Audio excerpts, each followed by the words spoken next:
Dr. Robert Anthony. Além do pensamento positivo, a fórmula avançada para o seu sucesso. Parte 3. Capítulo 5. Escreva seu próprio roteiro. Todas as coisas vivas têm um desejo inato de alcançar seu potencial. Esse desejo de crescer e desenvolver-se nem sempre nos deixa felizes quando nos deparamos com um problema. Como crescer e como se desenvolver? Temos 3 crenças principais que nos impedem de ser felizes e satisfeitos. De acordo com a primeira, aquilo que não tenho é melhor do que aquilo que tenho. Variação do dito popular: a galinha do vizinho é sempre mais gorda. A segunda crença é a de que ter mais é melhor. Tenha eu quanto tiver, mais ainda seria melhor. E a terceira é a de que, quando obtiver o que desejo, serei feliz. Sua vida é resolver problemas? Temos nos Estados Unidos algo chamado ética do sucesso. Em sua forma expressa, a ética do sucesso simplesmente diz: quando conseguir o que quer, você será feliz. Baseia-se na teoria de que, se trabalharmos com afinco e resolvermos todos os problemas, algum dia seremos felizes. Nossos pensamentos e atividades estão centrados na resolução de problemas. Conforme já aprendemos aqui, aquilo em que pensamos torna-se nossa realidade. Portanto, em que você pensa na maior parte do tempo? Geralmente em problemas. De fato, a primeira coisa em que muitos de nós pensamos ao sair da cama pela manhã é em todos os problemas que temos de resolver e no duro que daremos no trabalho. Fomos treinados para pensar naquilo que não é, naquilo que deveria ser e naquilo que não temos. Por conseguinte, somente pensamos em remediar uma situação, resolvê-la ou melhorá-la. Assim, ao acordar de manhã, você se concentra automaticamente em todos os problemas que deverá enfrentar ao longo do dia. Entretanto, se olhar com honestidade para a sua própria vida, você provavelmente descobrirá que resolver problemas, trabalhar com afinco e ter as coisas certas em essência são atitudes que não melhoraram a qualidade de sua vida. Na verdade, esses 3 itens, por diminuírem a alegria e a excitação de viver, provavelmente devem estar reduzindo a qualidade de sua vida. O processo criativo. Falemos do processo criativo. Eu e você queremos criar nossa vida da melhor maneira possível. Para tanto, devemos fluir com a vida e não contra ela. Para fluir com a vida, devemos criar a partir do modelo ser, fazer e ter. O universo flui do ser para o fazer e deste para o ter. Ser é uma experiência interior. O ser vem de dentro de você. Você pode deixar circunstâncias externas determinarem seu estado de ser, seu grau de felicidade ou satisfação, mas corre o risco bastante real de que tais circunstâncias controlem sua vida e a maneira de você mesmo se sentir. Se você diz, serei feliz quando, então nunca será feliz. Suponha que você ache que um emprego novo mudará sua vida. Então, você muda de emprego e logo depois descobre que é a mesma coisa. Tem de lidar com pessoas, responsabilidades, cumprir prazos e trabalhar com indivíduos que não são tão esclarecidos quanto você. Essa é a realidade. Então, como o emprego novo não produziu mudança qualitativa, você tem de encontrar outra coisa que o faça feliz. Talvez pense num novo casamento, numa nova casa, num filho ou em ganhar mais dinheiro para mudar de vida. Quando finalmente consegue todas essas coisas, ainda não está feliz. A razão é simples: nada fora de nós mesmos nos tornará feliz, pois a felicidade é uma experiência de dentro para fora e começa no nível do ser. Por que a ética do sucesso não funciona? Já falamos que o universo flui do ser para o fazer e deste para o ter.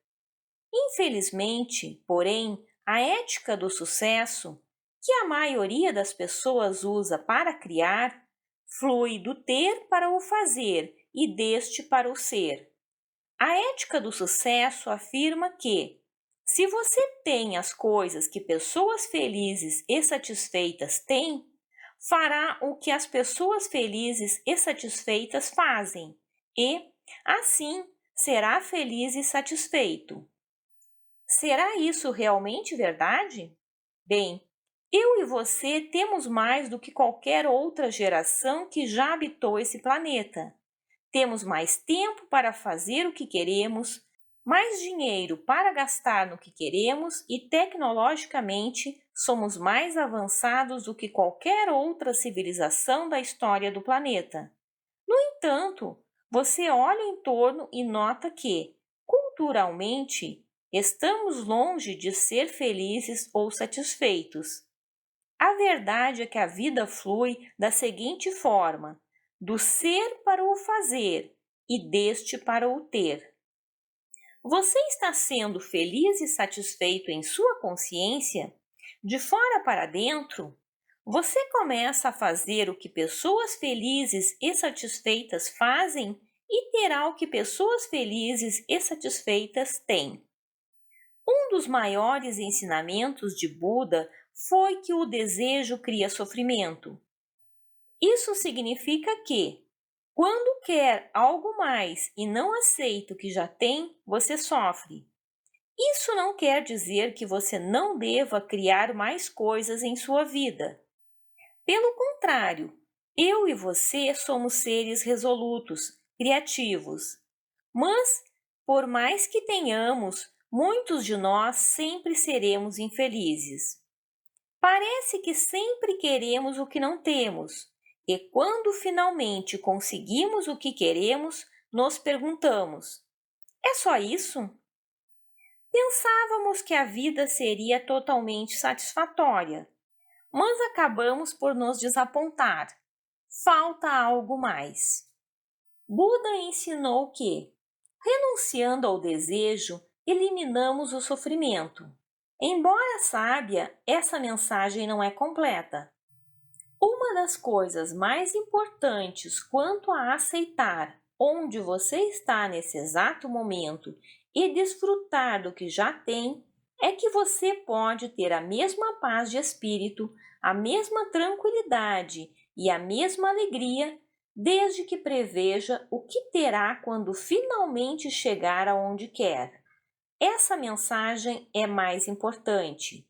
Esse deleitar-se no presente não significa que você simplesmente aceite o que tem e deixe de criar. Significa, isso sim, que você já tem o que quer no nível do ser.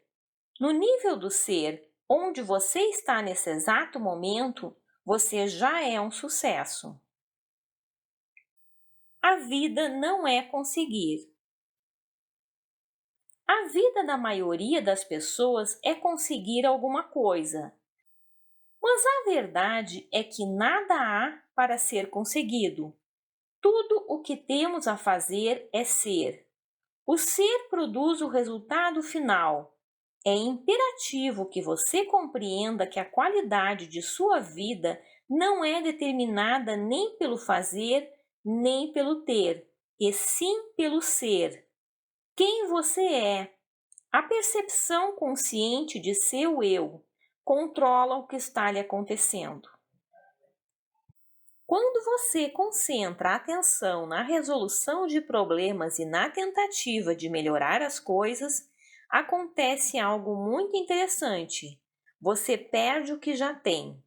Assim, a única maneira de encontrar a felicidade e a satisfação é desfrutar do que você tem nesse exato momento.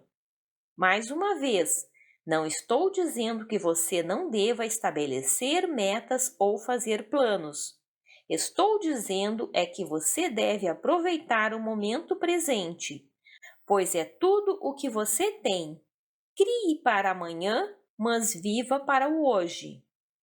Temos apenas duas opções na vida.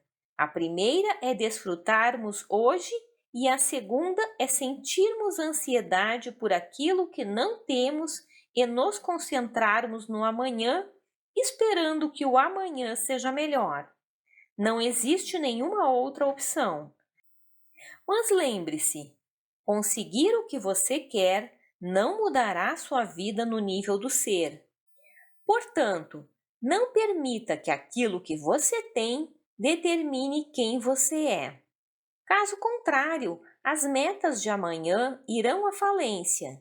Se você está obcecado por conseguir chegar a algum lugar ou conseguir alguma coisa que o torne feliz, viverá desapontado pelo resto da vida.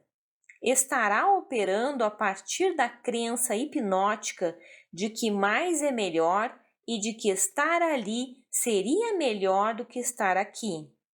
Vá atrás do que você quer, mas divirta-se na viagem. A vida é uma viagem, não um destino. Saiba que conseguir o que quer não alterará quem você é no nível do ser. Portanto, desfrute de você mesmo, ame incondicionalmente a você mesmo e participe da viagem. A recompensa da vida não vem de conseguir, mas sim de fazer. Vem de participar durante todo o caminho. Escrever seu próprio roteiro significa que é você quem decide como serão a viagem e o destino. É saber o que você quer ser, fazer e ter. Sua intenção põe o universo em movimento. Como o universo flui na direção de sua intenção, é importante ter certeza de sua intenção exata em qualquer situação. Se você estiver absolutamente certo de sua intenção, o mecanismo de sucesso de seu subconsciente o apoiará para chegar aonde você quer. Edison, trabalhando em suas invenções, tinha sempre em mente aonde queria chegar. Por essa razão, cada fracasso o apoiava em seu sucesso final. Muitas pessoas encontram problemas para criar o tipo de vida que querem porque não determinaram com clareza aonde querem chegar, nem visualizaram como será quando chegarem lá. Muitas pessoas bem-sucedidas alcançaram o êxito porque formaram na mente uma imagem clara sobre quais deviam ser seus resultados finais.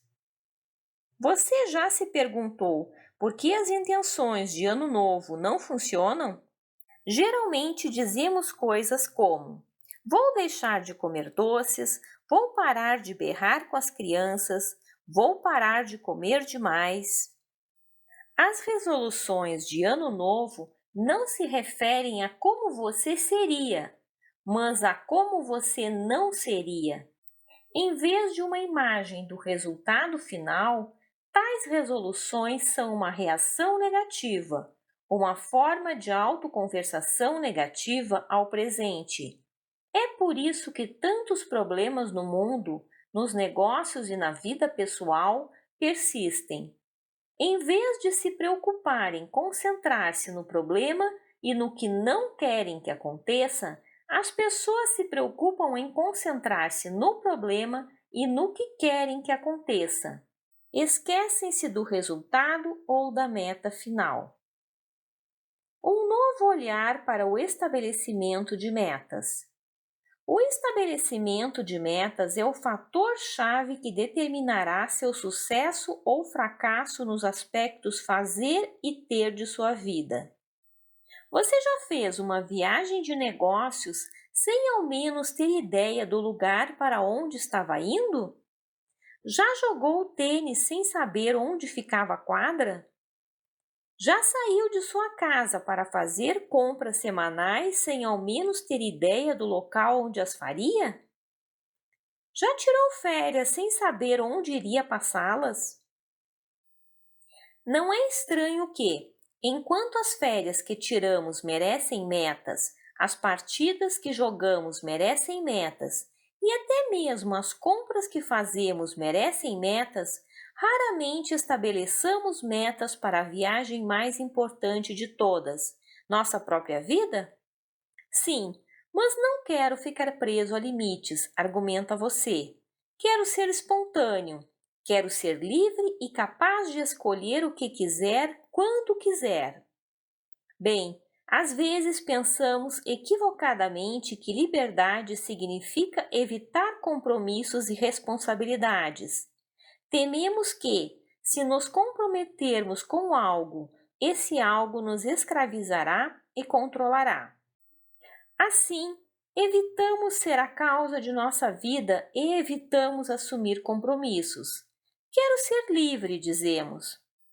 Note, porém, o quanto evitar compromissos e responsabilidades nos mantém na prisão, não propriamente escravizados, mas confusos, sem saber em que confiar. Num relacionamento como esse, ninguém pode realmente ganhar. A verdadeira liberdade reside em nossa habilidade de fazer escolhas e assumir compromissos. A pergunta que temos de nos fazer é: o que eu realmente quero? Comece da posição de que, num certo nível, você com certeza sabe o que quer. Num certo ponto, você tem de tomar uma decisão. Se você não se decide agora, outra pessoa acaba decidindo por você. Comece por tomar uma decisão. Você já ouviu dizer que nenhuma decisão é uma decisão? Na indecisão oculta-se a meta que perseguimos, a de estarmos sempre certos. Enquanto não souber o que quer, você nunca estará errado. Nunca cometerá um engano e, portanto, nunca ficará desapontado. Fomos programados desde a infância para não cometer erros. Sendo indecisos, podemos continuar crianças. O momento em que nos decidimos a assumir nossa vida é o momento em que realmente saímos de casa. Tão logo começamos a tomar decisões sozinhos, estamos sozinhos. É mais seguro sermos passivos, infantis e querer sempre que a sugestão venha de outros, mas, assim sendo, perdemos o controle. Tomar uma decisão sempre revela algo sobre você. Tomar uma decisão mostra às pessoas quem você é. Assim, tomar uma decisão é, essencialmente, divulgar um grande segredo. Se seu propósito na vida é não revelar quem você é, então você sempre continuará indeciso. Outra causa de indecisão é o medo de que você talvez tenha de renunciar a alguma coisa. Por exemplo, se você quer passar as férias no Havaí, ao mesmo tempo significa que terá de renunciar às férias na Flórida. Escolher uma meta significa que você pode ter de renunciar a outras. Se você se decide por um certo caminho, significa que pode ter de renunciar a outros caminhos. Significa que você não pode ser, fazer e ter tudo ao mesmo tempo. Significa que você não pode contentar todo mundo. Quando faz uma escolha, você corre o risco de rejeitar valores de determinadas pessoas. Talvez elas sejam capazes de enxergá-los não da forma como querem que você seja, mas como você realmente é. Em outras palavras, diferente delas. Portanto, se não fizer nada, você pode ser capaz de reter o amor e a aprovação de diversas pessoas com valores distintos entre si. e sua indecisão o ajudará a evitar tentativas de conciliar situações difíceis de ser conciliadas. Tudo na vida é uma escolha. Tudo na vida é uma questão de escolha. Existe apenas duas áreas nas quais não temos voz ativa. Duas coisas que eu e você temos de fazer. Não podemos evitar essas duas coisas por mais que tentemos. A primeira é que devemos morrer. A morte é uma certeza absoluta. E a segunda coisa é que devemos viver até morrer.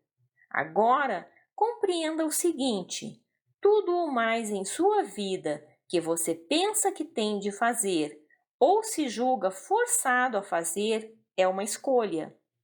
Eu e você fazemos tudo porque escolhemos fazê-lo.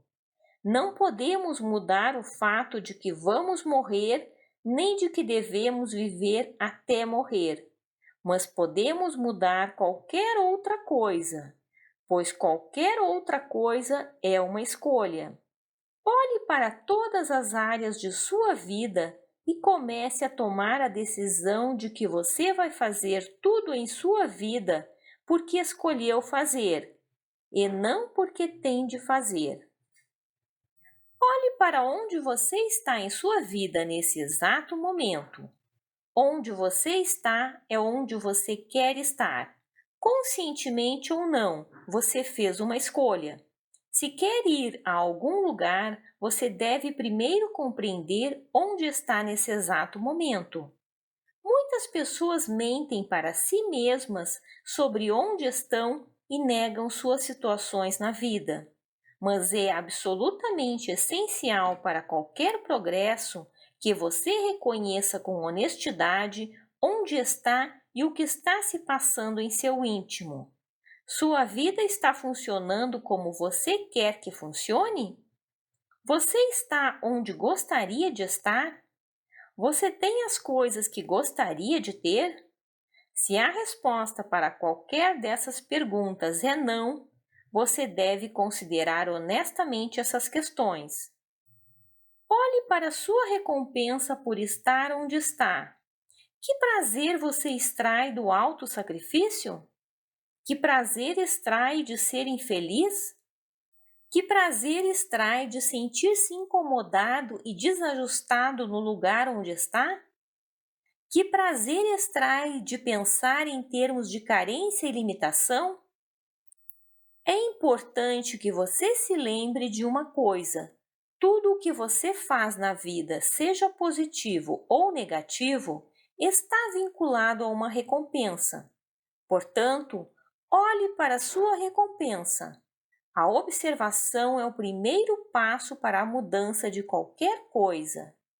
Ao observar, você dá o primeiro passo rumo à liberdade, e observando, você começa a ver seus próprios padrões de pensamento.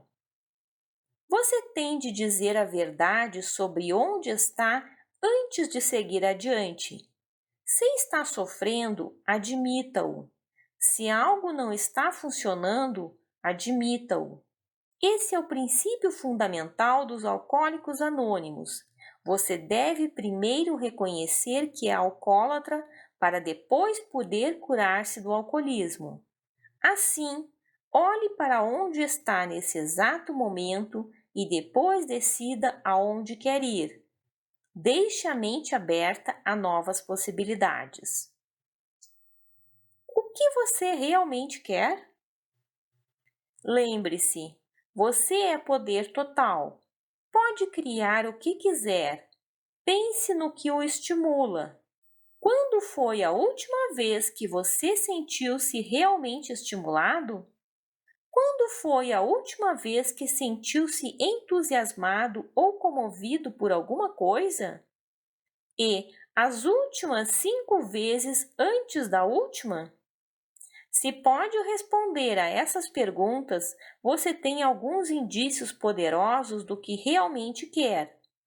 Se sua resposta é que você praticamente nunca sentiu-se estimulado, se está trabalhando contra você mesmo ou se privando de algo, então terá de olhar para essas questões. Quando é livre para escolher como você gasta seu tempo? Há algum tipo de atividade que o mantém interessado? Seja qual for a razão que você possa dar a você mesmo por fazer alguma coisa, ela é um indício importante do que realmente quer fazer. Por outro lado, se em seu tempo livre você nada faz além de dormir, devanear ou assistir à televisão, está claro que você não se permitiu sequer tentar o que realmente quer. Se fosse isentado de todas as considerações práticas, por exemplo, se recebesse uma herança de US$ 1 milhão de um tio rico, e se todas as possibilidades estivessem abertas para você, que coisa faria em primeiro lugar? E em segundo lugar, o que faria com sua vida se isso acontecesse? Essa pergunta pode ser engraçada, mas ajuda a tornar suas fantasias conscientes. Talvez você tenha até mesmo uma fantasia frequente. Olhe para essa fantasia e escolha alguma coisa. Na pior das hipóteses, você pode mudar o que escolheu. Você só está comprometido com o que escolheu se quiser se comprometer. Portanto, faça uma escolha. Comece a criar o que quer em sua mente. Tenha primeiro a experiência total em sua mente. Sinta-se como você quer ser, seja o que quer ser, e imagine a fantasia acontecendo da forma como quer que aconteça. Desenvolvendo um plano de ação. É grande o número de pessoas que estão tentando tornar-se bem-sucedidas, felizes, ricas, dignas do amor dos outros, ou tentando obter algo da vida que a vida não contém. Mas somos o que contemos, e isso sai de dentro de nós. Estabelecer metas é simplesmente fazer escolhas, é saber aonde se quer ir, ou seja, se não sabe aonde quer ir, você provavelmente acabará em algum outro lugar. Se não estamos realizando o que somos capazes de realizar, é porque nossas metas não estão definidas com clareza. Escrever nosso próprio roteiro significa desenvolver um plano definido e exequível traçado para incrementar a ação. Seu sucesso em qualquer projeto será determinado em grande parte por seu plano de ação. Escrever seu próprio roteiro significa também, literalmente, que seus planos devem ser anotados. A ação cinética do ato de escrever se fixará em seu subconsciente. Seu plano escrito lhe dará coragem para prosseguir e o ajudará a eliminar obstáculos, distrações e interrupções. Servirá igualmente como padrão de progresso. Você ficará mais ciente de quanto tem que vir e quanto tem que ir. Muitos estudos psicológicos têm demonstrado que a motivação de uma pessoa encontra-se em seu nível mais elevado quando ele ou ela recebe, de alguma maneira, um feedback com o qual mede suas realizações. Escrever cristalizará seu pensamento, e o pensamento motiva a ação. A escrita reforça o compromisso firmado entre você e a obtenção do que você quer. Ela o lembrará de seus objetivos e, toda vez que reler o que escreveu, você será lembrado do que quer e por que quer. Você será enormemente recompensado por fazer isso. Além do mais, conservará tempo e energia, pois sempre saberá onde esteve, onde está e aonde irá. E, caso fique cercado de obstáculos, seu plano escrito o ajudará a fazer uma reavaliação e a retornar o rumo certo. Identifique os benefícios. Freud disse que metas causam frustração e ansiedade, e era contrário ao estabelecimento de metas específicas.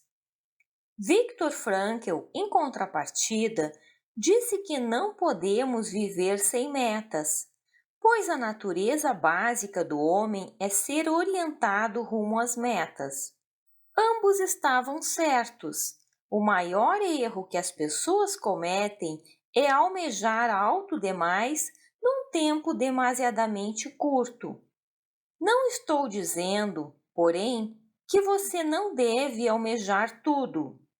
Estou simplesmente sugerindo que, se você vai ser um campeão de tênis, é melhor primeiro aprender a segurar a raquete e arremessar a bola por sobre a rede. Portanto, metas não são promessas, mas compromissos. Não são desejos, mas visões. E não sonhamos nem esperamos que esses sonhos nos encontrem. Somos nós que devemos encontrá-los. Metas não começam no cérebro, começam no coração. Você só se comprometerá 100% com sua meta quando estiver certo dos benefícios. Esse é, provavelmente, o passo mais importante e significativo para se estabelecer qualquer meta. Se estiver trabalhando num emprego, relacionando-se com alguém ou empreendendo qualquer esforço sem ter certeza dos benefícios que obterá ou que deseja, você terá grande dificuldade para manter o entusiasmo, a persistência e a dedicação necessários. Quando você não está certo dos benefícios, fica bem mais difícil entregar-se a alguma coisa. Estabelecer metas ajuda-o a identificar especificadamente os benefícios que você obterá dos esforços despendidos. Você só será capaz de manter um alto grau de compromisso em relação ao cumprimento de qualquer meta se estiver absolutamente certo dos benefícios. À medida que você progride no estabelecimento de metas e começa a lidar com projetos mais difíceis e complexos, é essencial que compreenda por que quer alcançar determinada meta. A psicologia ensina que existem apenas duas razões para que qualquer de nós faça alguma coisa. Uma é obter benefícios, outra é evitar perdas. Se estiver certo dos benefícios, você se disporá a pagar o preço. A diferença crucial entre os bem e mal-sucedidos é o desejo. Recompensas criam desejos. Portanto, passe boa parte de seu tempo delineando benefícios e recompensas. Qualquer meta pode ser definida como algo com recompensa inerente ou incorporada ao seu cumprimento. Se sua meta não possui nenhuma recompensa inerente, você não tem meta alguma. E, se seu caso for esse, sugiro que reformule sua meta em termos mais definidos. Se seu plano escrito não estabelece os benefícios e recompensas advindos do cumprimento da meta, você perde o ingrediente mais importante: motivação para agir. Sem recompensa não há ação. Você pode resolver qualquer problema de sua vida, desde que afirme o que quer, o resultado final específico. Lidando com os obstáculos. Tão logo diga o que quer, você experimentará o sentimento de que aquilo não pode ser feito. Não sei como fazer isso, não sei como vai funcionar, me sinto impotente. Quem vai me ajudar? Onde vou arrumar o dinheiro? E se isso não funcionar? E se eu fracassar? Tais dúvidas não passam de produtos de sua mente. É seu subconsciente tentando protegê-lo de uma perda imaginária. Quando você diz que quer fazer alguma coisa, tudo o que for diferente dessa coisa lhe surgirá na mente para a avaliação. Seus medos e dúvidas virão à tona. Se elevar sua consciência e concentrar-se no que quer que aconteça, ou seja, a meta, em vez de pensar no que não quer que aconteça, ou seja, o obstáculo, você, por certo, obterá êxito. O cumprimento bem-sucedido de qualquer tarefa é determinado no nível do ser antes do início da própria tarefa. Em outras palavras, acredite que você pode realizá-la antes de realizá-la. Não podemos sustentar a imagem mental de uma meta que contradiga nossas crenças. Seja realista quanto aos obstáculos. Pergunte-se: que circunstâncias ou condições podem me impedir de alcançar essa meta?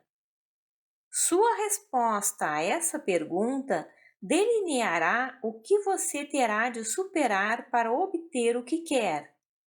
Alguns dos obstáculos podem ser simples, outros complexos. Muitas pessoas não agem assim porque acham que é negativo concentrar-se em obstáculos. Mas é importante compreender que você só chegará aonde está indo quando souber quem ou o que o impede de atingir sua meta. Portanto, escreva uma lista de obstáculos mais completa possível. Alguns deles simplesmente tomarão conta de si mesmos, sem que você lhes preste atenção. O maior erro que as pessoas cometem é subestimar obstáculos que já deveriam estar reconhecidos antes que elas se pusessem a caminho de suas metas. Talvez você não esteja ciente de todos os obstáculos, mas quanto mais preparado estiver, mais facilmente lidará com eles. À medida que for completando esse processo, a tendência natural será sentir-se um tanto desencorajado e você talvez perca um pouco de entusiasmo. Você pode começar por concentrar-se em todo o esforço necessário para superar os obstáculos. Caso isso aconteça, pare por alguns momentos e volte a pensar nos benefícios. Dê o primeiro passo para o sucesso. Saiba que, para atingir o que você quer, deve lidar com prováveis obstáculos ao longo do caminho. Saiba que você sempre tem a opção entre interromper seu plano ou dar prosseguimento a ele. Você pode mudar de ideia a hora que quiser, mas, por enquanto, o importante é começar. Não se aferre agora à meta final. Concentre-se simplesmente no passo seguinte. Dê um passo de cada vez. A maioria das pessoas, por se deixarem dominar apenas pela meta global, acaba desistindo. Use a meta global como ponto de referência, mas concentre-se nos passos. O princípio do um passo de cada vez é importante para atingir metas. Até mesmo as maiores metas são alcançadas com um passo de cada vez. Tão logo se conscientize dos obstáculos, você descobrirá que a consciência, por si só, se incumbirá de encontrar a solução, pois conhecimento é poder. As soluções e custos da superação de obstáculos se tornam evidentes. Para cada obstáculo existe uma solução. Como as respostas encontram-se no interior do indivíduo, a solução está sempre disponível. Você não deve procurar a resposta fora de você mesmo. Saiba que você sabe e será conduzido à pessoa certa, ao lugar certo, ao livro certo ou à situação certa que o ajudará a superar seus obstáculos. Desenvolva o seguinte sistema de crenças: sei o que preciso saber. Você sabe o que fazer e como fazer, pois seu eu superior ou sistema interno de condução o orientará em cada passo do caminho, sobretudo se você continuar aberto, sensível e receptivo às respostas. Assim, você deixará de ver os obstáculos como limitações, pois saberá que é mais forte que qualquer obstáculo. Quando juntar num papel todas as suas necessidades, benefícios, obstáculos e soluções, você experimentará um formidável sentimento de poder e excitação. Escrever todos esses itens também o ajudará a ver que a maioria de suas limitações são autoimpostas. Determine o tempo para seu próprio benefício. A determinação do tempo também é fator importante no cumprimento de qualquer meta. A lei de Parkinson afirma que o trabalho se expandirá para preencher o tempo designado para ele. Por essa razão, entre outras, precisamos ter uma escala ou limite de tempo para nossos esforços.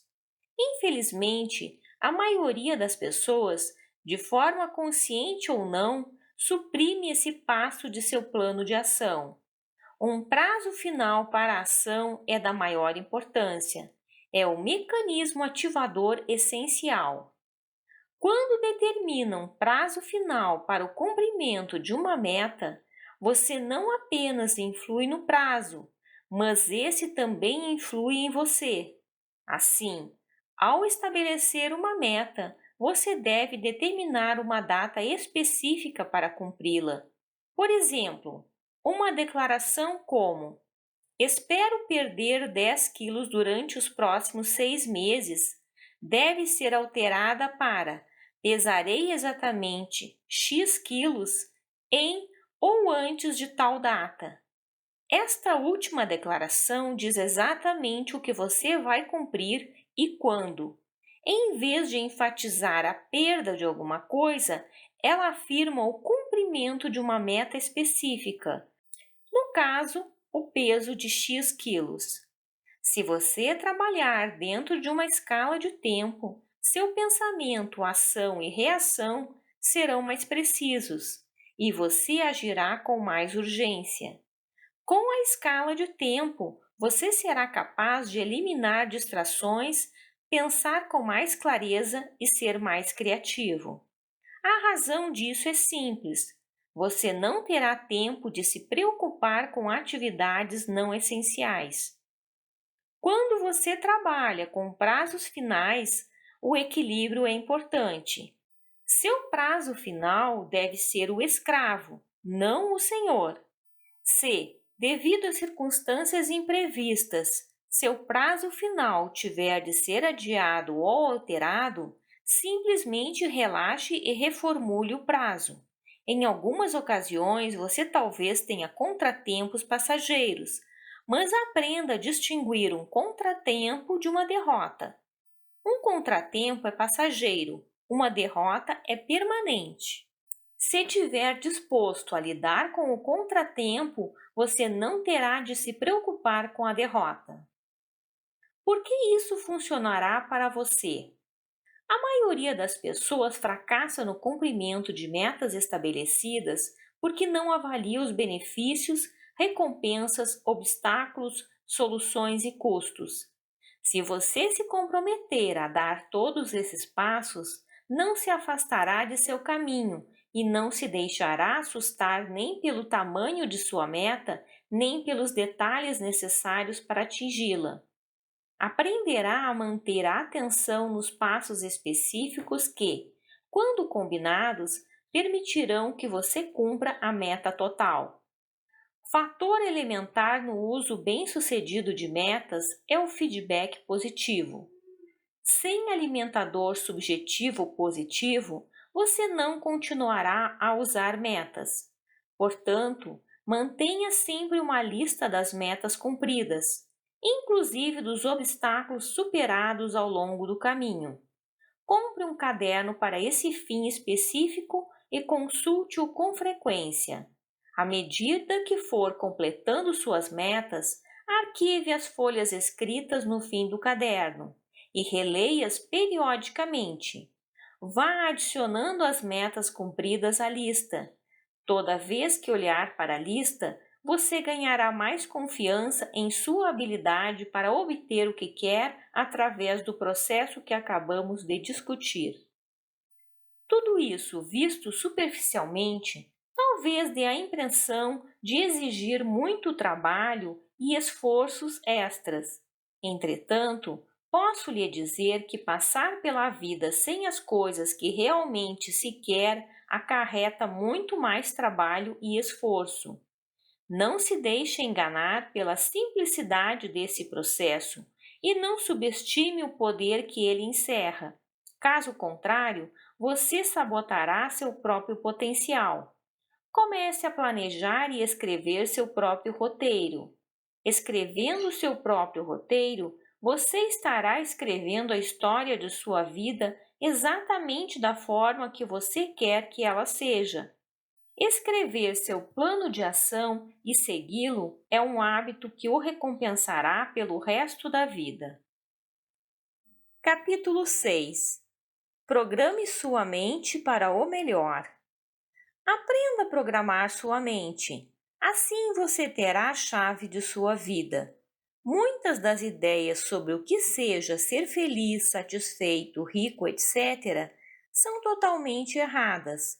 Aliás, a maioria de nossas crenças nunca foi testada no mundo real. No entanto, vivemos toda a nossa vida baseados na premissa de que nossas crenças são, de fato, reais.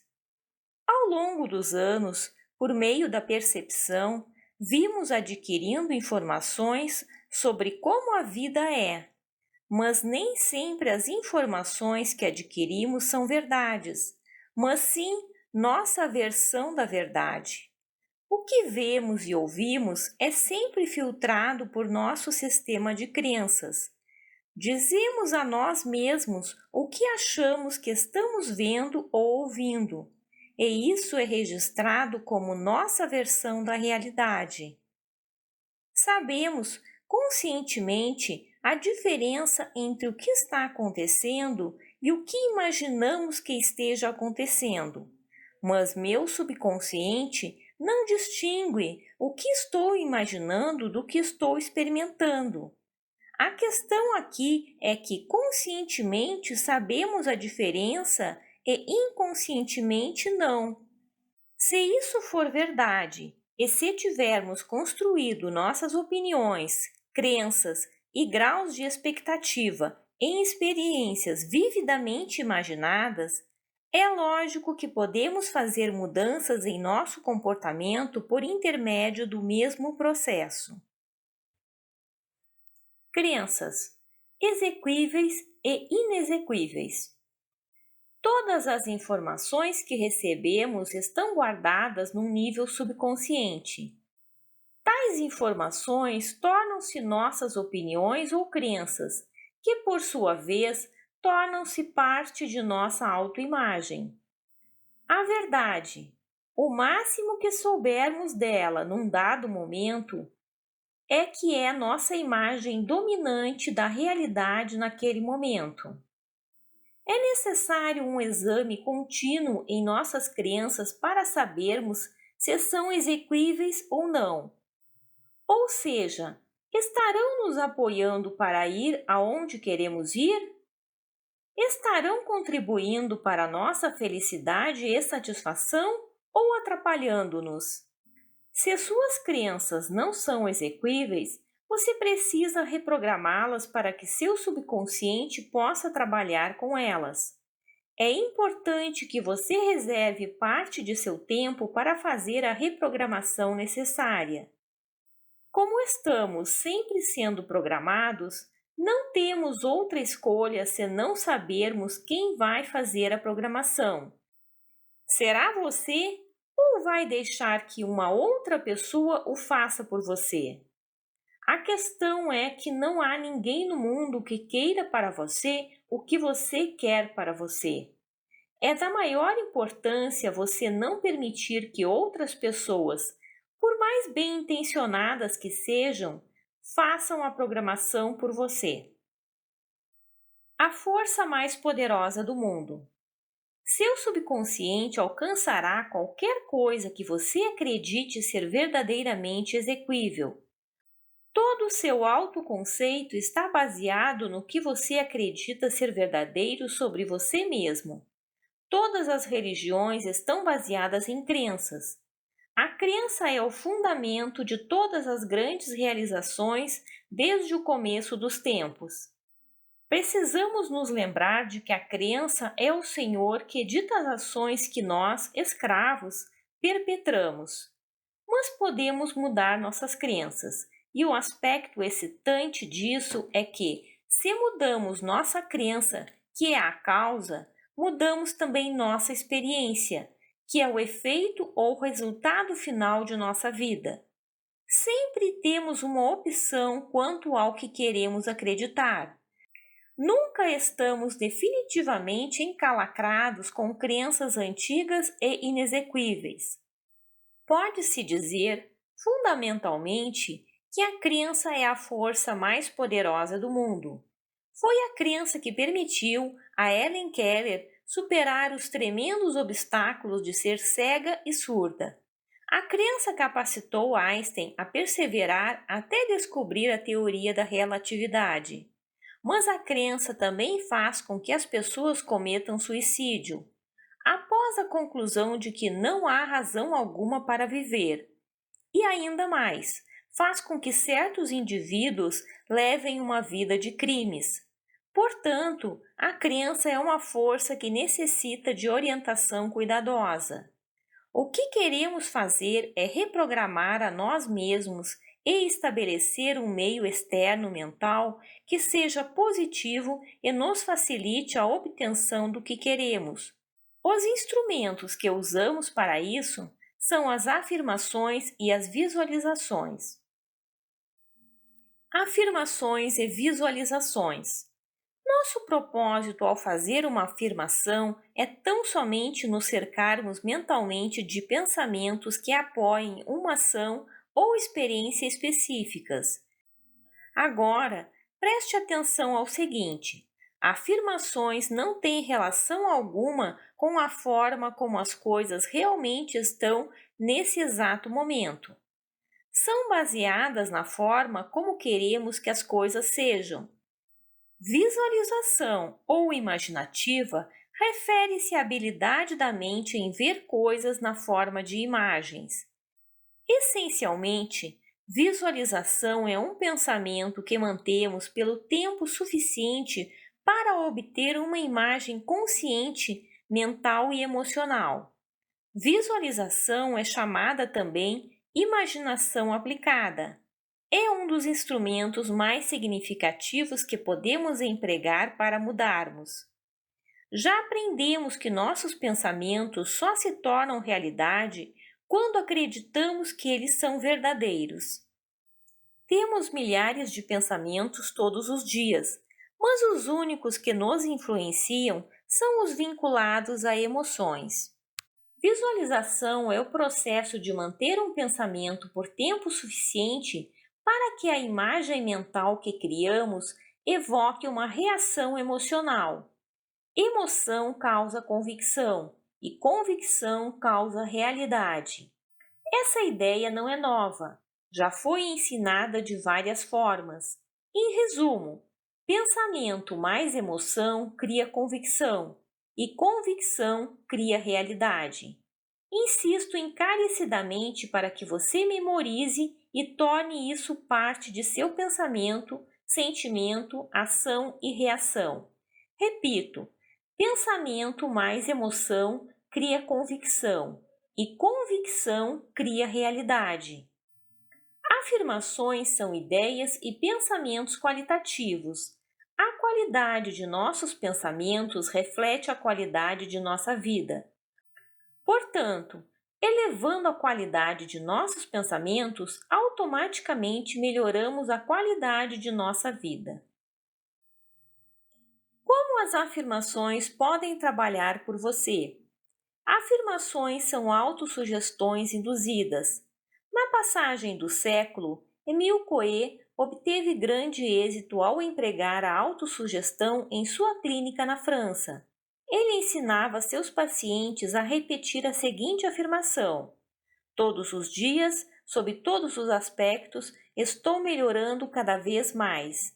E funcionava, pois o condicionamento realmente funciona.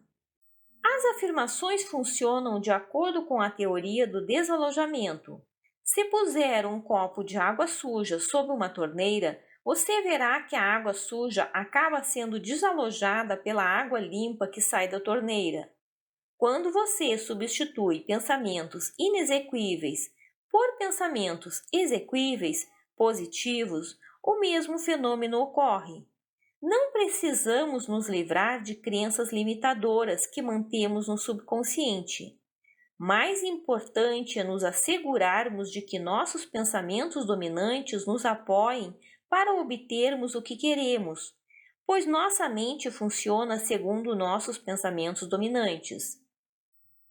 Na linguagem de computação existe um termo chamado GI/GO, abreviatura de Garbage In, Garbage Out.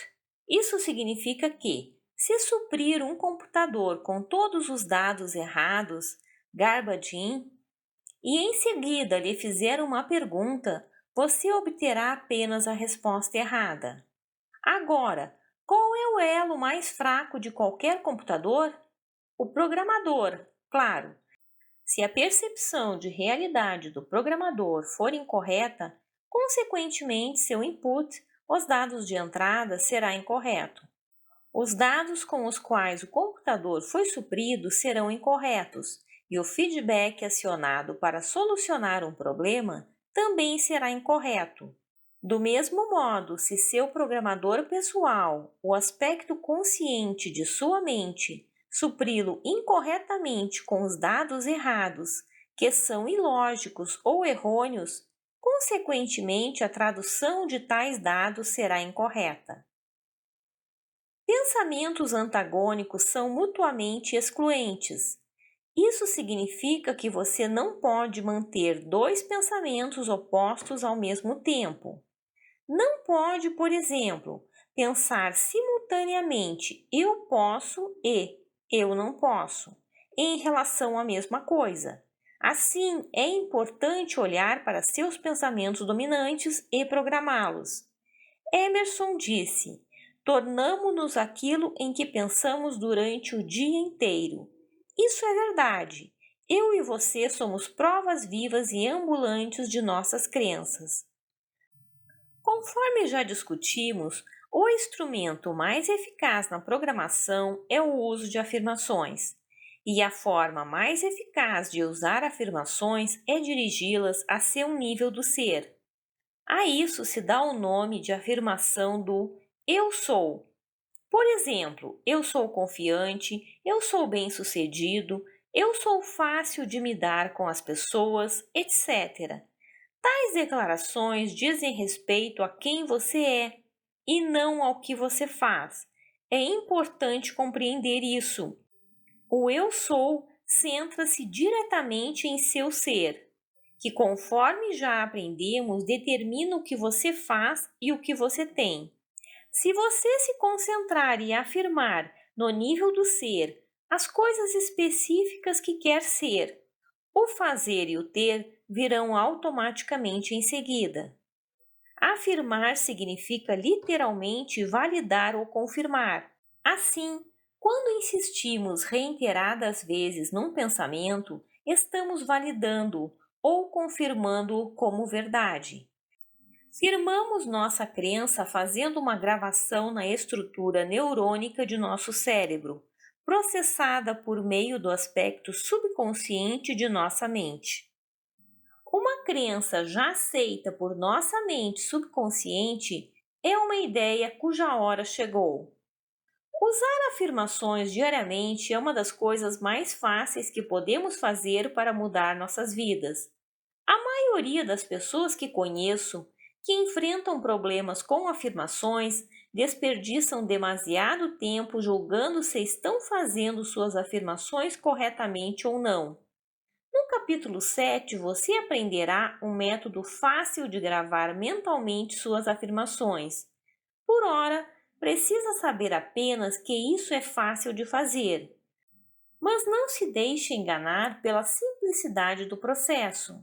Afirmações são instrumentos poderosos para produzir mudanças em nossa autoimagem ou autoconceito. Reconhecer isso é da maior importância, pois nossa autoimagem ou autoconceito determina o que temos e o que fazemos. Reservar 5 minutos de afirmações pela manhã e outros 5 minutos à noite, antes de irmos para a cama, é tarefa fácil e benéfica. O componente mais fácil dentre todos os que determinam o sucesso ou fracasso de suas afirmações está contido na seguinte pergunta: será que estar no nível do ser apoia o que quero?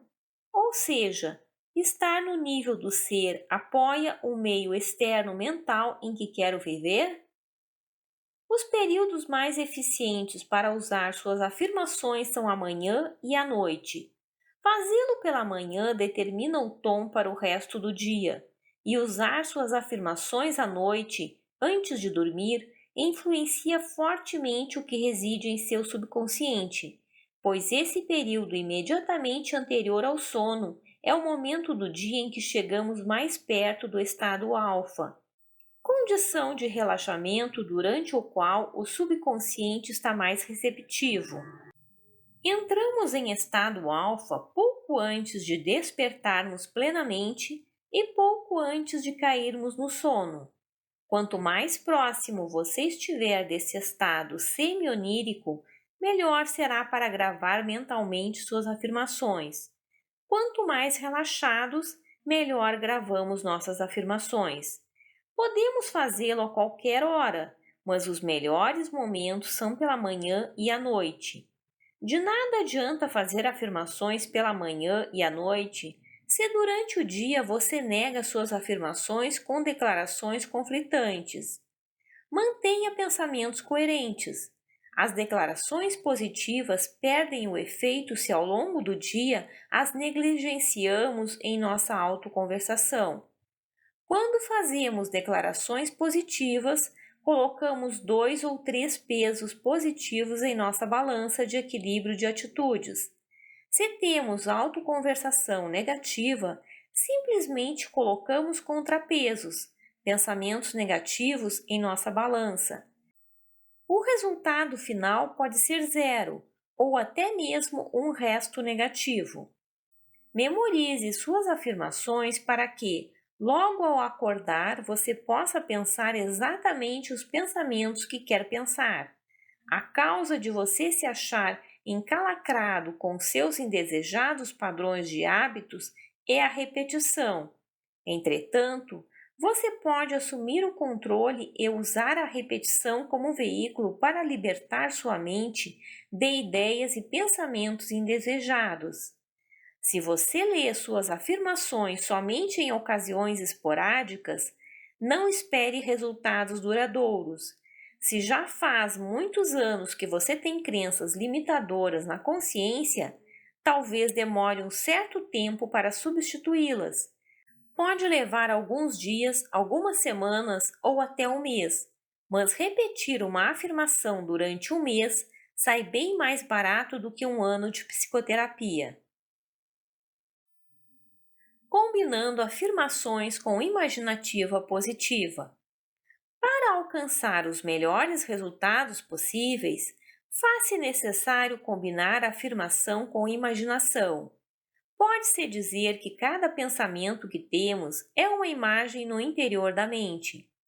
Se faz menção a um cachorro, você vê um cachorro em sua imaginação. Se menciona uma palavra abstrata como coragem, você precisa ponderar sobre a palavra até ser capaz de reduzir a abstração Há uma imagem mental do que coragem significa para você. Ao comunicar-se com alguém, é possível que você já tenha dito a si mesmo: não consigo pegar a imagem. Se fica confuso e não entende o que alguém esteja tentando lhe dizer, você não consegue pegar a imagem. Imaginativa ou visualização é o processo pelo qual se mantém um pensamento na mente até que se crie uma imagem mental. A imagem mental permite que você esteja no lugar desejado para submeter sua mente a experiências, o que é conhecido como imaginação aplicada. A diferença entre afirmação e imaginativa é que a primeira constitui um pensamento consciente em que você resolve pensar. A imaginativa vai um passo além, pois toma aquele pensamento e insiste nele até que gere emoção e crença. Imaginativa ou visualização nada tem a ver com devaneio, que é mais uma participação na associação livre. É um processo consciente que tem atitudes e crenças pré-determinadas e usadas para apoiar a obtenção de um dado resultado ou meta final. O propósito da visualização é construir a confiança necessária para entrar em ação. Devaneios geralmente são desvios da realidade, sem que sejam pensamentos conscientes pré-determinados que apoiam atitudes ou crenças. A imaginativa funciona porque o cérebro e o sistema nervoso humanos, trabalhando de modo consecutivo, formam um mecanismo de reação por estímulo que reage automaticamente a problemas e desafios. A visualização registra a memória e dá ensejo a crenças e atitudes sem que o evento real nem sequer aconteça. A visualização permite que registremos em nossa mente subconsciente os dados que desejamos ter como nossa versão da realidade. Lembre-se, aquilo que acreditamos ser verdade é a verdade para nós. Isso é possível porque o lado subconsciente da mente não consegue distinguir a diferença entre uma experiência real e uma vividamente imaginada. Se, orientados pela imaginativa, imaginamos algo com vívida intensidade, nosso subconsciente aceita o imaginado como se ele estivesse realmente acontecendo. Uma vez que nosso subconsciente aceite o que estamos imaginando, tudo o que experimentarmos depois disso se relacionará à crença ou imagem recém-formada. Afirmação mais imaginativa mais emoção igual sucesso. A chave para a imaginativa bem-sucedida está em se colocar o máximo possível de emoção na imagem. Desperte um profundo desejo íntimo. Entusiasme-se e repasse mentalmente a imagem repetidas vezes. Suas crenças atuais foram formadas pela soma do pensamento com o sentimento. Assim, se você coloca bastante emoção em seus novos pensamentos, estes automaticamente cancelam os antigos, dominando-os. Pensamentos novos, programados com repetição e imaginativa, tornam-se dominantes. São os pensamentos e crenças dominantes que controlam nosso comportamento. Cada um de nós já comprovou que isso funciona. Quando se preocupa com alguma coisa, você repassa de forma vívida a futura consequência negativa em sua imaginação. Você não emprega nenhum esforço nem força de vontade. Fica simplesmente conversando sobre o resultado final e imaginando-o. O que você está imaginando, seja o que for, ainda não aconteceu, mas você continua a formar a imagem do acontecimento do imaginado. O fato de você ter aceitado a possibilidade do imaginado e estar repassando constantemente a imagem e pensando nela como fato já estabelecido, faz com que a imagem pareça cada vez mais real. Algum tempo depois, você automaticamente gera as emoções de acordo com a imagem. Então, começa a experimentar medo, ansiedade, desencorajamento, tensão e depressão. E todo esse alvoroço foi criado por uma experiência imaginada. Você consegue o que espera. O que você espera que aconteça é determinado pelos pensamentos que você nutre, somado à intensidade das emoções por trás desses pensamentos. Cria-se expectativa positiva por intermédio da afirmação do eu sou. Cria-se expectativa negativa ou dúvida por meio da afirmação do eu não sou. Vale a pena repetir que nosso subconsciente não questiona a validade dos dados que lhe apresentamos. Ele simplesmente os processa e atrai para nós aqueles que acreditamos verdadeiros.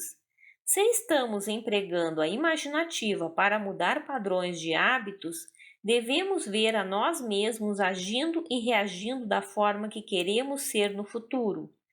Não importa como agimos hoje ou ontem, uma vez que nosso subconsciente apreenda nosso novo pensamento, nossa mente cérebro, funcionando por intermédio do sistema nervoso central, assumirá o controle a despeito de qualquer pensamento consciente, e nós, automaticamente, assumiremos os novos padrões de comportamento. Não diga, de agora em diante vou agir dessa maneira, mas sim, agora estou me imaginando agindo desta maneira. Mantenha o verbo no presente. A chave é ser capaz de imaginar o resultado final de forma tão vívida que pareça real. Já aprendemos que nossa mente é teleológica, ou seja, funciona em termos de metas ou resultados finais. Uma vez que sua mente tem aceitado uma ideia, você poderá, com certeza, fiar-se nela para atingir sua meta.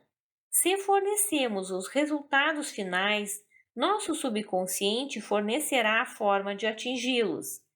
Pense nos resultados finais em termos de possibilidades atuais. Eles devem ser vistos tão claramente que pareçam reais para seu cérebro e sistema nervoso. O objetivo final da afirmação e visualização é evocar o sentimento de que a meta já foi alcançada. Sinta-se como se a meta já tivesse sido alcançada e sua imaginativa o empurrará na direção do resultado final que você deseja. Imagine-o da forma mais detalhada possível. Use repetidamente o processo imaginativo para a mesma meta. Não se preocupe, no começo, se não estiver empregando detalhes suficientes. Toda vez que visualizar, você automaticamente incorporará cada vez mais detalhes. Coloque-os sempre na imagem. Veja-se envolvido nas atividades de sua meta. Se não se colocar na imagem, você talvez não esteja no resultado final. Suponhamos que você queira um carro novo, digamos, um Mercedes novo. Você visualiza o carro e impregna fervorosamente sua imaginativa com emoções, detalhes e repetição. Então, repentinamente, um Mercedes novo entra em sua vida. Você olha pela janela de sua casa, mas quem dirige o Mercedes novo é seu vizinho. Agora, você tem um Mercedes em sua vida, mas você não está no Mercedes. Portanto, identifique-se com sua meta. Todos os indivíduos bem-sucedidos começaram com uma imagem mantida na mente. Eles visualizaram e afirmaram o que eles queriam ser, fazer e ter, e então instruíram seu subconsciente com clareza e repetição. Forçar a mudança é contraproducente. Assim que mudamos a imagem, a função de nosso subconsciente criativo passa a obter a imagem que combine com nossa realidade. Para preservar minha sanidade, a função de meu subconsciente é fazer com que eu haja como a pessoa que me vejo ser. Não posso agir com coerência de nenhuma outra forma. O desafio é mudar a forma como me vejo ser. Nosso erro consistia em tentarmos tenazmente ser diferentes de nossa imagem. É exatamente essa tentativa que nos causará ansiedade e nos fará evitar a mudança. Nossa autoimagem controla a nossa atuação. Sabemos como temos de nos comportar e reagir. Todo dia agimos automaticamente e sem esforço da forma como vemos que somos. Se tentamos forçar a nós mesmos a parar de fumar, emagrecer ou nos tornar melhor sem antes mudarmos a imagem, temos de nos esforçar para fazer a mudança. Enquanto perseguimos conscientemente a mudança, nos saímos bem. Mas no momento em que nos esquecemos de exercer um esforço consciente, voltamos ao velho hábito do sempre serei como eu mesmo. Quando nos forçamos a mudar, aplicamos uma tensão tremenda em nosso sistema nervoso, já que estamos nos mantendo afastados de nossa imagem subconsciente. Assim que nos soltamos, voltamos para a nossa imagem ou mecanismo controlador dominante. O uso de afirmações e visualizações provoca uma reprogramação em nosso mecanismo teleológico. Se fizermos isso, não precisaremos mais forçar a mudança. Também é importante que, enquanto estiver se visualizando como a nova pessoa, você continue a se portar como sempre se portou. Não se esforce para ser como a nova pessoa. Não tente ser o que você está afirmando. Seja simplesmente você mesmo. Lembre-se, estamos alterando o sistema subconsciente automático de orientação. Não estamos preocupados nem com o nosso comportamento, nem com nossa atuação. Se mudarmos a imagem, a mudança em nosso comportamento e atuação virá automaticamente. Simplesmente continue a agir no dia a dia como seu antigo eu, como você mesmo. Se você está usando afirmações e imaginativa, ou como você mesmo, está por si só mudando pouco a pouco. Em breve, você automaticamente será como a pessoa que deseja ser. Vale a pena repetir. Não tente mudar nem sua atuação, nem seu comportamento. Mude primeiro a imagem. O maior erro cometido pela maioria das pessoas é tentar suplantar a imagem. Algumas pessoas têm dificuldade para obter uma imagem clara na mente. Há pessoas que ouvem ou sentem mais do que realmente visualizam. Daí não conseguem uma imagem boa e clara. Tais pessoas são os não visionários. Se é um não visionário, você provavelmente tem um elevado senso subjetivo de sentimento. Se for esse seu caso, apenas concentre-se no sentimento. Às vezes não obtemos uma imagem boa e clara porque nossas afirmações não são claras o suficiente. Além disso, você pode não obter uma boa imagem se não estiver bem relaxado. No tópico Relaxe, no capítulo 9, mostrarei uma técnica de relaxamento que o ajudará a relaxar a mente e o corpo de forma que seu subconsciente fique mais receptivo às suas afirmações e imaginativa. O que você está fazendo com afirmações e visualizações é preparar-se para a pessoa apropriada que você escolheu ser. Servirá de ajuda olhar para os aspectos de sua vida que esteja evitando ou com os quais esteja enfrentando dificuldades. Portanto, escreva uma afirmação e visualize-se na situação que você está evitando ou com a qual enfrenta dificuldades, agindo da forma que lhe seria mais apropriada ser. Visualize o grau de habilidade características e qualidades que você quer expressar. Logo, você agirá e se portará de acordo com sua imagem. Assim que ela se fixar em seu subconsciente, você não precisará mais afirmá-la nem visualizá-la. Seja simplesmente você mesmo. O que você fez foi controlar e decidir conscientemente como você seria. Por exemplo, se resolver parar de fumar, afirme para você mesmo: gosto de ser um não fumante. Em seguida, imagine-se numa situação em que você normalmente fumaria um cigarro. Veja-se com nada na mão. Se a imagem for clara o bastante, será como se você não fumasse em tal ocasião. Grave-se subconscientemente e sinta a satisfação da meta atingida. Isso causará efeito em sua mente subconsciente. No que diz respeito a seu subconsciente, você foi um não fumante naquela ocasião. Você, na realidade, não fumou. Uma vez que repita essa imagem continuamente, você mudará com facilidade de fumante para não fumante sem esforço algum. Nesse meio tempo, se quiser fumar um cigarro, vá em frente e fume-o. Se não quiser, jogue-o fora. Assim que a imagem mudar, você abandonará o fumo sem tensão, sem esforço. Se você se julga tímido, diga: sinto-me tão relaxado e aberto em situações estranhas como quando estou em casa com meus melhores amigos. Em seguida, atente para a imagem mental desse pensamento. Veja-se com seus melhores amigos e então projete-se numa situação nova e estranha. Por exemplo, numa sala apinhada de gente ou numa festa.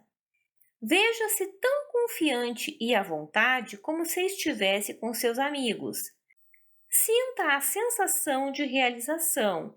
Repita várias vezes esse tipo de situação e seu subconsciente pensará que você já agiu dessa forma muitas vezes antes. Então, quando realmente se encontrar em situação idêntica, agirá como você mesmo. O que é você mesmo? É a forma como você se imaginou ser. Identifique-se com a nova imagem. Nem todo tipo de imaginativa muda a imagem subconsciente da realidade. Se assim fosse, você simplesmente assistiria à televisão e sua imagem subconsciente mudaria. O único tipo de imaginativa que altera a imagem subconsciente da realidade é a imaginativa experimental. Devemos nos identificar claramente com a imaginativa. Quando observo alguém fazendo alguma coisa, digo para mim mesmo: é assim que eles fazem. Eu não estou fazendo aquilo, eles é que estão fazendo. Devo experimentar pessoalmente a situação em minha mente. Devo ver a mim mesmo e não outra pessoa atingindo o resultado final. Se não conseguir ver você mesmo sendo, fazendo ou tendo determinada coisa, você não a alcançará. Toda mudança permanente e duradoura vem de dentro para fora. Qualquer outra mudança é passageira. Você tem usado afirmações e imaginativa durante toda a sua vida. O que você quer fazer de agora em diante é aprender a controlá-las para que trabalhem para você e não contra você. O processo efetivo da aplicação das afirmações e da imaginativa é chamado gravação mental. Agora que sua visão geral de imaginativa e das afirmações é satisfatória, você já pode aprender as técnicas de gravação mental. Muita gratidão por ter assistido a esse vídeo. Se você está gostando dos ensinamentos deste livro, assista a parte 4 em nosso canal. Dê o seu like, Inscreva-se em nosso canal, deixe o seu comentário, compartilhe esse vídeo.